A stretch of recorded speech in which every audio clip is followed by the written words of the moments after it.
안녕하세요. 그림읽기입니다. 자, 시작 전에 지지난번 영상에 한겨레 그림판 권범철 작가님의 10월 29일자 만평 요 그림의 달을 제가 초승달이라고 했는데 구독자 랩보 선생님께서 왼편에 남은 달은 금음달이라고 정정을 해주셨습니다. 차오르는 달보다는 사그라드는 금음달이 만평 내용하고도 더 잘 맞죠. 일단 더 주의 깊게 보지 못한 점 죄송합니다. 자, 대중의 집단지성은 시대의 방향, 거대 담론만 가리키는 게 아니라 이렇게 디테일에서조차 1월처럼 밝습니다. 자, 그럼 어제 있었던 대통령 기자회견과 사과, 이것 때문에 지금 부글부글 끓고 있습니다. 만평도 일제히 부정적인 기류를 반영하고 있어요. 자, 불쾌하시겠지만 무작정 비판할 수는 없어서 기자회견 안 보신 분들을 위해서 하이라이트를 편집해서 중간중간 끼워 넣습니다. 양해 부탁드리면서 만평 같이 보시죠.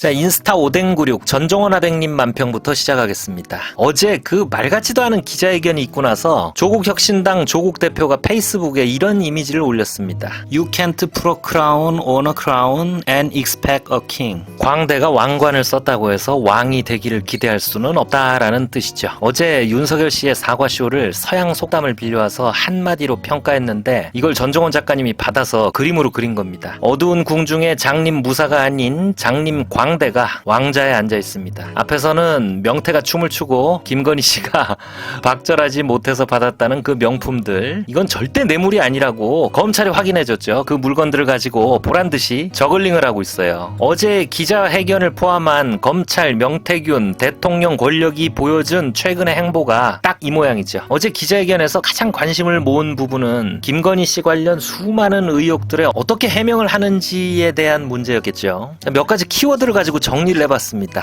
이 소통 방식이나 이런 게 좀 달라야 된다고 얘기를 하니까 본인도 많이 줄인 것 같고 한 몇 차례 정도 문자나 이런 걸 했다고는 얘기를 합디다. 그런데 제가 이 자리에서 그걸 공개하기는 좀 그런데 좀 일상적인 것들이 많았고요. 합디다. 이게 묘하게 기분이 나쁜 어미죠. 김건희 씨가 명태균이랑 그냥 몇 번 정도 문자를 했다고 하더라라는 말을 국민들에게 전했는데 이렇게 이게 합디다? 이 합디다, 없습디다 이런 말은 상대에 대한 거리감, 적대감 이런 게 실려있는 말인데 지금 대통령 윤석열 씨가 자꾸 물어보는 사람들한테 짜증을 숨기지 못하는 거예요, 지금. 이건 여러분 사과하는 사람의 언어는 절대 아닙니다. 또 대통령과 함께 대통령을 또 도와야 되는 입장에 있지 않겠습니까?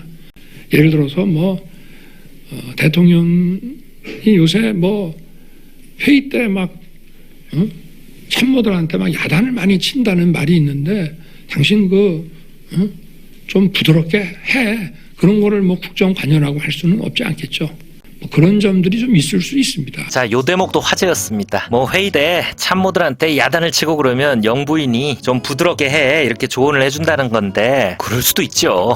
자, 그런 걸 국정농단이라고 하면 그건 나쁜 놈이죠. 일단 저는 아닙니다. 그런 조언은 영부인 역할로 권장하는 바입니다. 자, 엉뚱한 소리 그만하시고 국민들이 궁금한 거나 좀 말씀해 주셨으면 했는데 끝내 그런 건 없었습니다. 김건희 라인이라는 말은 좀 굉장히 부정적인 소리로 들립니다. 그야말로 과거에 유경수 여사께서도 청와대 야당 노릇을 했다고 하시는데 그런 대통령에 대한 아내로서의 이런 조언 같은 것들을 마치 국정농단화 시키는 그거는 정말 우리 정치 문화상이나 자, 김건희 라인. 야, 이거 차마 없단 말은 못하고 김건희 라인이란 말은 부정적인 언어라고 설명합니다. 그리고 키워드 유경수 여사의 이미지를 끌어다 붙이고 있어요. 야, 유경수 여사가 주가 조작을 했었나? 대구, 경북, 구미, 합천 분들은 이거 어떻게 생각하시는지. 어디다가 지금 유경수 여사를 지금 어디다가 끌어대고 있어요. 하루 종일 사람들 만나고 여기저기 다니고 이제 지쳐갖고 집에 와서 쓰러져 자면은 아침에 이렇게 일어나 보면 5시, 6시인데 안 자고 이렇게 엎드려서 제 휴대폰을 놓고 계속 답을 하고 있는 거예요. 그래서 미쳤냐? 지금 잠을 안 자고 뭐 하는 거냐? 그랬더니 아니 사람들이 이렇게 지지하는 사람들 또 이런 것 좀 잘해라 하는 사람들이 있는데 고맙습니다라든지 잘하겠습니다라든지 잘 챙기겠습니다. 아니, 뭐 답을 해줘야 하는 것이지, 이분들이 다 유권자인데, 아니, 이렇게 자발적으로, 문자가 들어오는데, 거기에 대해 답을 하는 것 같은 그런 선거운동이 어디 있냐. 그러면서 잠을 안 자고, 완전히 날밤이 바뀌어가지고 그렇게 이제 했었습니다. 자, 다음 키워드는 핸드폰입니다. 김건희 씨가 대통령 핸드폰으로 윤석열 씨 대신 단문을 했다는 얘기를 합니다. 이번에 어떻게 보면 이게 성과라면 성과예요. 김건희 씨가 윤석열 대통령 핸드폰으로 자유자재로 암호화거나 소통이 가능했다는 걸 방증하는 증언이죠. 대통령 부인이 대통령을 좀 도와서 어쨌든 선거도 좀 잘 치르고 국정도 남들한테 좀 욕 안 얻어먹고 좀 원만하게 잘 하기를 바라는 그런 일들을 국정농단이라고 그런다면은 그거는 국어사전을 좀 다시 좀 정리를 해야 될 것 같다는 생각은 좀. 자, 다음 키워드는 국어사전입니다. 야, 이 제발 진짜 국립국어원만은 건들지 말아주셨으면 합니다. 지금 국정농단이라는 어휘에 대한 개념인식이 국민들과 전혀 다른 것 같죠? 국민들은 2016년 최순실 박근혜 수사 과정을 보면서 나름 국정농단의 의미 범주에 대한 정의가 있습니다. 거기 비춰봐서 김건희 씨의 행적이 너무너무 이상해 보여서 문제를 제기하는 건데, 그때 최순실 수사에서 잡아 넣으셨던 분이 국정농단에 대한 인식이 국민들이랑 너무 다른 것 같죠? 이거 당황스럽네. 제가 검찰총장 할 때부터 저를 타겟으로 해서 제 철을 많이 좀 악마화 시킨 거는 있습니다. 악마화? 자, 아니 지금 국민들이 착한 영부인을 악마화 시켰다? 앞으로 부부싸움을 좀 많이 해야 될 것 같습니다. 네. 대외 활동이야 이제 제 2부속실을 통해서 이렇게 하면 되고, 어떤 면에서 보면은 좀 순진한 면도 있고, 제가 이거 제 아내라고 이렇게 변명하는 것이 아니라, 야, 갑자기 이거 죄책감이 밀려오네. 이거 내가 선동 세력들한테 속아서 이 순진한 분을 악마화하는 대열에 지금 끼어 있는 거 아닌가라고 반성을 해봅니다. 아니 근데 이 김건희 여사가 순진한 분 맞긴 맞나요? 그렇지, 터지니까 다 돈 안 챙겨주니까 터지는 거 아니야. 돈은 없지, 씨, 바람 펴야 되겠지. 그러니까 이해는 다 가져다. 나는 진짜 다 이해하고. 그 정혜택 그 새끼는 아주, 진짜, 아유, 내가 진짜 말을 안 잘하지, 진짜. 진짜 나쁜 놈, 나중에 봐봐. 내 말이 많아지면 쟤는 망하게 돼 있어. 자, 이명수 기자 7시간 녹취록의 일부입니다. 특검을 통해서 김건희 여사가 순진한 분이라는 걸 빨리 밝히시고 이 악마화한 것들을 단죄를 하셔야 됩니다. 그러면 저도 석고대죄하고 이 반국가 세력을 벌하는데 앞장서겠습니다. 그거 아니라면 괜히 국민들 때문에 부부싸움하지 마시고 장님 광대께서도 왕관을 벗어주시기를 당부드립니다. 다음은 민중의 소리 최민아백님 만평입니다. 제목이 개사과 2탄입니다. 대선 후보 시절 전두환 옹호 발언으로 사과하고 나서 사과는 개나 줘버리라는 의미로 SNS에 올라온 이 사진 다들 기억하시죠? 어제의 사과가 그 소편이라는 의미입니다. 대통령 윤석열 씨가 가운데 손가락에 한입 베어문 사과를 끼고 안 해도 억울할 텐데 사과 많이 하더라 라고 말합니다. 이제 밤에 집에 들어가니까 그 기사를 봤는지 가서 하여튼 사과 좀 제대로 해, 이런 얘기를 했습니다. 본인도 어찌됐든 저찌됐든 자기를 의도적으로 악마를 하네, 가짜 뉴스가 있네, 침소봉대를 해서 막 억지로 만들어내네 해도 그런 억울함도 아마 본인은 가지고 있을 겁니다만은, 그거보다 어쨌든 국민들 걱정 끼쳐드리고 속상해 하시는 거에 대한 그런 미안한 마음을 훨씬 더 많이 가지고 있습니다. 그래서 저보고도 괜히 무슨 임기 반환점에 이거라고 그래서 그동안의 국정 성과 이런 얘기만 하지 말고 사과를 좀 많이 하라고. 자, 억울하시면 안 됩니다. 영부인 아니라 누구든 억울해선 안 됩니다. 이 민주사회의 사법 시스템이라는 게 왜 있겠습니까? 세상에 억울한 사람이 없도록 하자는 게 목표 아니겠어요? 진실을 밝혀서 침소봉대하고 악마화하고 가짜 뉴스를 퍼뜨린 놈들을 잡아내시고 억울함을 벗으셔야지. 억울한데 왜 사과를 합니까? 아이씨, 억울한데 국민들 속상하니까 사과한다? 자, 이런 사과는 아무도 바라지 않습니다. 자, 그리고 그림 속 사과 안에 뭐라고 쓰여 있는지 보시죠. 거짓 변명으로 일관한 남 탓, 국민 탓, 야당 탓. 야, 이 탓도 진짜 대단합니다. 그러니까 당선된 이후에 연락이 왔는데 텔레폰으로 온 건지 아니면 전화로 온 건지는 잘 모르겠습니다만은 하여튼 받은 적이 있다. 수고했다는 얘기도 하고 이런 얘기한 기억이 분명히 있다고 제가 저 비서실에 얘기를 했는데 아마 언론에 이 관계되는 걸 얘기하는데 저 대변인이나 그런 입장에서는 이건 이렇고 저건 저렇고 이렇게 얘기하기가 어려우니까 경선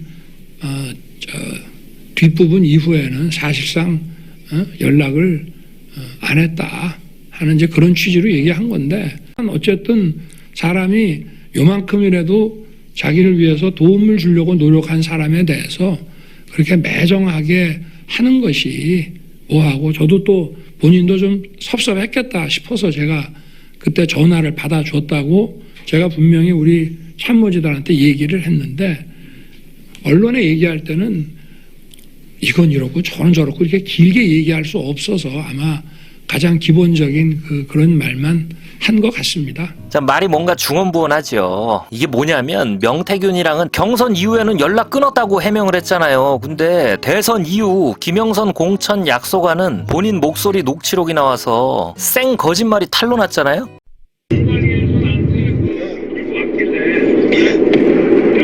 김영선이 경선 때도 열심히 뛰었으니까 너는 김영선이 좀 해줘라 그랬는데 이게 말이 많네. 진짜 평생을 잊지 않겠습니다. 고맙습니다. 이걸 변명하는 과정에 자기는 얘기했지만 비서실에서 언론에 일일이 얘기하기가 저기에서 실수한 것 같다라고 이 거짓말의 책임을 자기 밑에 직속 참모들에게 뒤집어 씌우는 모습입니다. 자, 다음은 국회에 뒤집어 씌우는 모습 보시죠. 로텐도울에서 피켓 시위를 하면서 본회의장에 안 들어와서 그야말로 반쪽도 안 되는 의원들 앞에서 이거는 좀 아니지 않느냐 싶었는데 두 번째는 또 이렇게 돌아앉아 있고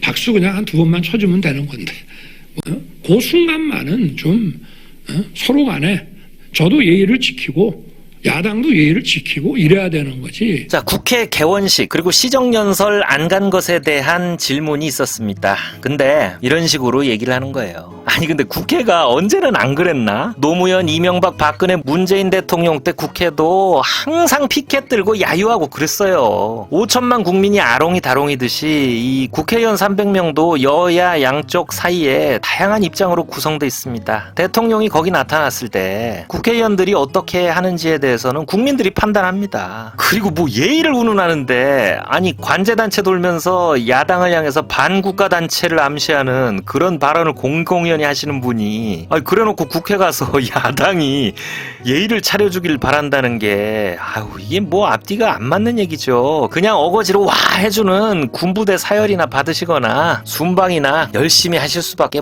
달리 도리가 없네요. 자, 경향신문 그림마당 김용민 아백님 만평입니다. 자, 대통령 윤석열 씨를 축구선수에 비유하고 있습니다. 자, 드리블을 하다가 현란한 발재간을 보여주고 있죠. 저는 요 그림 딱 보는 순간 영화 소림 축구에 왜 그 바보들이 드리블하는 모습이 생각이 나더라고요. 자, 열심히 땀을 흘리면서 공을 놀리고 있는데 상대 선수가 아닌 국민이라고 쓰인 심판이 앞에 서 있죠. 축구공은 사과쇼, 발기술은 아까 보여드렸던 참모 탓, 야당 탓, 국어사전 탓을 비유합니다. 저는 이 기자 기자회견 그 횡설수설과 동문서답을 보면서 아니 저분이 혹시 자기가 달변이라고 생각하고 있는 거 아닌가라는 인상을 받았어요. 저렇게 자기 발재간에 취해서 아마 어리둥절할 거다라고 생각하는 축구선수 같이요. 근데 여러분 심판 앞에서 축구선수가 해야 할 일은 겸손하게 판정을 받아들이는 거지 저렇게 드리블하는 게 아니잖아요. 자, 심판 국민들은 죄가 있으면 받겠다, 숨지 않고 특검을 수용하겠다 이런 걸 원하고 있는데 저 선수는 되도 않는 발재간을 부리고 있습니다. 자, 심판은 당연히 어리둥절하겠죠. 자, 그리고 포인트가 한 가지 더 있습니다. 저 심판 보통 사람 같으면은 휘슬을 불고 레드카드를 높이 꺼내든 모습으로 시원스럽게 그렸겠지만 레드카드를 꺼내들기 직전, 저 휘슬을 불기 직전 그 찰나의 순간으로 표현되어 있습니다. 이런 게 항상 그림의 긴장감을 팽팽하게 불어넣는 김용민 그림마당의 매력입니다. 자, 한결의 그림판 권범철 하백님 만평입니다. 야, 이 기자회견을 하고 있는 대통령 윤석열 씨를 그냥 생 바위덩어리로 묘사하고 있습니다. 이목구비조차 없죠. 이게 무슨 뜻일까요? 돌머리? 자, 그렇게 해석하면 좀 너무 단순하죠. 뭐 돌처럼 깨지지 않는다? 모르겠습니다. 저는 이렇게 한번 해석을 해볼게요. 일단 요 그림들을 보시죠. 자, 마그리트의 착상이라는 작품입니다. 신사의 머리가 있어야 할 자리에 사과가 하나 덩그러니 떠 있죠. 자, 다음 요 그림도 보시죠. 역시 르네 마그리트의 커다란 테이블이라는 작품입니다. 사과가 바위의 질감으로 뜬금없이 바닷가에 놓여 있습니다. 현실에서는 이런 게 있을 수가 없고 아무도 이런 걸 본 적이 없죠. 미술에선 이런 걸 대페이지망이라고 합니다. 당연히 거기에 이런 게 있어야 한다라는 고정관념을 비웃듯이 전혀 생뚱맞은 다른 걸 전혀 어울리지 않는 장소에 두는 거죠. 여기 사과가 왜 있어? 하는 뭐 그런 느낌? 사과의 색과 질감은 이래야 하는데 왜 저래? 라고 갸웃할 때의 그 심리적 충격과 이어지는 뭐 다양한 상상, 이게 대페이지망 기법이 기대하는 바입니다. 자, 이번 기자회견을 본 제 느낌은 화가 난다기보다는 뭐 당황스럽다는 그런 느낌이 먼저였어요. 저런 사람이, 저것밖에 못하는 사람이 왜 저 자리에 있지? 라는 그런 의아함. 자, 다시 그림을 보시죠. 기자회견을 본 인상이 바위가 왜 대통령의 자리에서 기자회견을 하지? 라는 그림의 당혹스러움과 비슷하죠. 자, 저 돌이 뭘 의미하는지 보시는 분들 마음대로 생각하시면 될 것 같습니다. 지금 윤석열 정권 자체가 그림처럼 대페이지망 기법의 거대한 초현실 실험장 같아요. 자, 이번엔 딴지일보 찌질이 만평입니다. 바지를 질질 끌고 있는 윤석열 씨가 기자회견 끝에 옆으로 나와서 두 손을 앞으로 내밀고 있습니다. 국민들이 내미는 수갑을 차려고 하고 있어요. 제목은 범죄 자백입니다. 실제 여러분 뭐야 이거 자백이야 싶은 발언이 있었습니다. 뭐 예를 들면 총선 때도 마찬가지입니다. 사람들이 이렇게 뭐 누구누구가 좋다 해가지고 저한테 알려주면 저는 그대로 인재영입위원회에다가 그냥 패스시켰습니다. 누구를 꼭 공천 줘라라고 그렇게 사실 얘기할 수도 있죠. 사실 얘기할 수도 있죠. 그게 무슨 뭐 외압이 아니라 의견을 얘기하는 거지만, 그러나 과거에도 뭐 대통령 얘기한다고 되는 것도 아니고. 야, 이게 이제 공천 개입에 대한 질문에 대해서 며칠 전에 명태균이랑 통화하면서 김영선 공천 약속한 자기 목소리 녹취록이 나왔었잖아요. 그것 때문에 지금 꼬인 거예요. 차마 부인을 못하다가 그냥 뭐 의견 제시한 거라고 하는데, 여러분, 박근혜 국정농단 때 최순실 측 반박 논리가 국정 개입이 아니라 단순 의견 제시였다, 딱 이거였습니다. 그때 최순실 기소했던 검사가 지금 최순실처럼 공천 개입이 아니라 의견 제시였다라고 변명을 하는 모습입니다. 나중에 뭐 재판이 열린다면 이 대목은 그림처럼 범죄 자백이 될지도 모르죠. 자, 페이스북 백영옥 화백님 만평입니다. 이 그림이 앞선 그림과 좀 다른 점이 있다면 기자회견의 주체인 대통령 윤석열 씨의 포커스를 맞춘 게 아니라 그걸 보고 있는 사람들을 주인공으로 배치한 그림입니다. TV 화면 속에 멧돼지 한 마리가 뭐 어쩌고 저쩌고 끝까지 한다 꽥꽥 하고 있는데 그걸 듣고 있는 사람들 귀에서 피가 터지고 있습니다. 실제 임기를 끝까지 마치겠다는 각오 비슷한 발언을 합니다. 저는 27년 5월 9일 제 임기를 마치는 그날까지 모든 힘을 쏟아 일을 하겠습니다. 자, 2시간 내내 진짜 귀에서 피가 터질 것 같은 그런 기자회견이었는데 저는 제일 귀에서 피가 나는 부분이 바로 이 부분이었습니다. 특검을 하니 마니를 국회가 결정해서 또 국회가 사실상의 특검을 임명하고 방대한 수사팀을 꾸리는 나라는 없습니다. 그거는 명백히 자유민주주의 국가들의 상권 분립 체계에 위반되기 때문입니다. 그거는 법 아무리 나와도 이거는 헌법의 기본 상권 분립의 본질인 그건 행정권의 고유한 부분입니다. 특검이 행정권을 침해하는 위헌적 요소가 있어서 못 받는다. 이거는 여러분 법을 모르는 사람이 들어도 말도 안 되는 게 본인이 그 위헌적인 특검 수사팀장으로 등명하고 출세한 사람이잖아요. 아니 어떻게 저런 말을 저렇게 태연하게 할 수가 있지? 아니 다른 사람은 몰라도 특검 슈퍼스타가 집 마누라 특검한다니까 특검 자체가 위헌이다 잘못됐다라고 말하는 건 이건 어떻게 받아들여야 되는 거예요? 제가 이 대목에서 무슨 이게 환청이 들리는 것 같고 참 진짜 지금까지 설명드린 거 말고도 반말 논란, 외교 안보에 관한 불안한 입장, 그리고 막 민망한 그 자화자찬 등등 2시간이 넘는 기자회견 하나 버릴 게 없습니다. 자, 이 밑바닥까지 드러난 기자회견이 뭔가 분기점이 될까요? 적어도 화는 나는데 시위에 나갈까 말까 하는 분들 아마 이 기자회견 때문에 많이 결심들 하셨을 거예요. 최대한 편집을 했지만 불쾌한 영상 이렇게 노출한 점 사과드리면서 오늘은 여기서 마칩니다. 구독과 좋아요 부탁드립니다. 감사합니다.